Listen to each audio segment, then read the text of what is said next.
আপনার বাচ্চা যদি 5 নাম্বারও না পায়, 2 নাম্বারও না পায়, 0 পায়, যারা স্কুল বিজনেস করছে আপনারা শুনুন, তারা কিন্তু 50 নাম্বার দিয়ে দেবে আপনাকে খুশি করার জন্য, আপনাকে খুশি করার জন্য, আপনাকে টানার জন্য।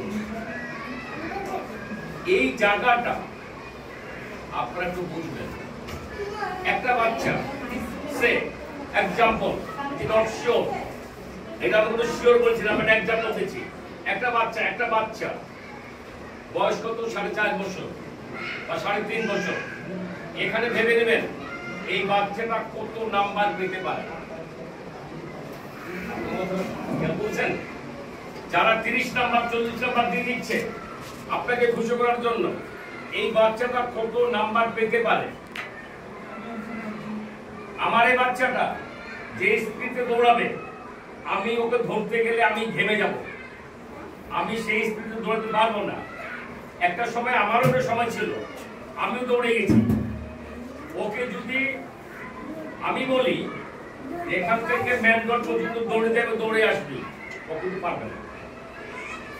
তাহলে ওই বাচ্চাটাকে 50 নাম্বার, 40 নাম্বার, 34 নাম্বার যারা যেই শিক্ষকগুলো যেই স্কুল দিয়ে দেয়, ওটা কিভাবে দিয়ে দেয়? আপনাকে খুশি করার জন্য, মানে বিজনেস করার জন্য। আর স্কুল তো বিজনেস করে দিল, আপনি খুশি হয়ে গেলেন।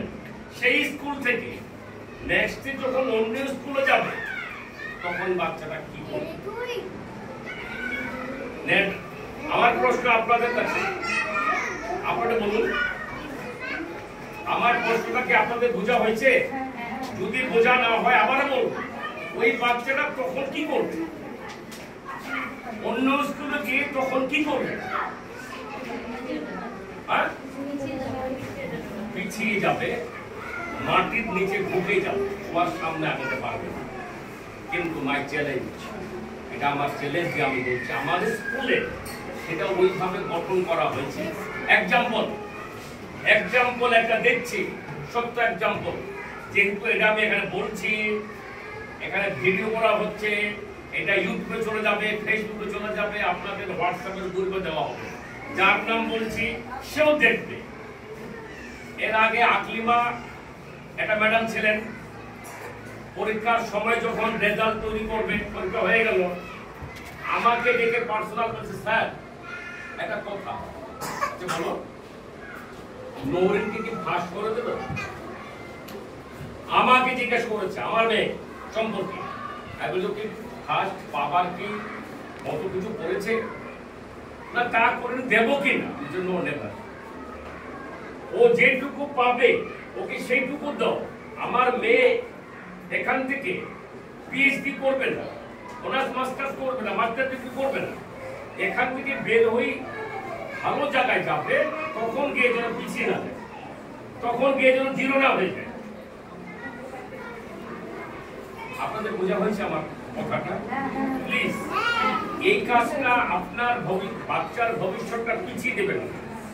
অন্য স্কুলের অন্য জায়গার রেজাল্ট অনেক ভালো, তারা 50, 60, 70, 80, 120 নাম্বার দিয়ে দেয়, ওর উপর ভিত্তি করে কিছু করবেন, নিজের বাচ্চার ভবিষ্যৎ নষ্ট করবেন, নিজের বাচ্চার ভবিষ্যৎটা নষ্ট করবেন। আমি এতটুকু বললাম। আর স্যার যে একটা গুরুত্বপূর্ণ কথা বলেছে, স্কুল কলেজ ইউনিভার্সিটি যেখানেই পাঠান না কেন, গুরুত্বপূর্ণ শিক্ষক হচ্ছে মা, গার্জিয়ান। এক কোথায় গার্জিয়ান, সেটা মা হতে পারে, বাবা হতে পারে, যে কেউ হতে পারে। এখানে 3 ঘন্টা 3.5 ঘন্টা যতটুকু হইলে করবে, বাকিটা কিন্তু আপনাকে কভার করতে হবে বাড়িতে। আমি দেখেছি আমার স্কুলের অনেক বাচ্চা এখানে দুপুরের টাইমে গল্পরা মরে হাঁটছে, একটা হাফ প্যান্ট ধরে খালি গায়ে হা হা হা করে ঘুরছে। আমি গাড়ি নিয়ে আসছি, এদিক দিয়ে যাচ্ছি আর এদিক দিয়ে আসছে, আর সাইকেল নিয়ে যাচ্ছে, দুপুর টাইমে 12:30 1টা। এটা কেন হবে? বিকালের টাইমে এদিক দিয়ে ঘুরছে, সাইকেল নিয়ে ঘুরছে, বহু জোর চলে যাচ্ছে, ওই দিক থেকে আসছে।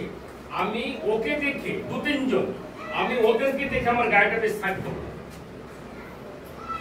আমি সাইড হয়ে গেলাম, ওদের সাইকেল এরকম আঁকা বাঁকা এমন চালাচ্ছে, আমি সাইড হয়ে গেলাম। এইটুকু যদি আপনারা গাইড না করতে পারেন, তাহলে ওই বাচ্চাকে কষ্ট করে স্কুলে নিয়ে আসবেন, নিয়ে যাবেন, আবার ভর্তি করাবেন, আবার মাসে ফি দিবেন, পুরোটাই বেকার হয়ে যাবে। আমার বক্তব্য শেষ করতে চাচ্ছি, তার আগে বলবো যে যদি আপনাদের কিছু বলার থাকে, যেমন উনি একটা কথা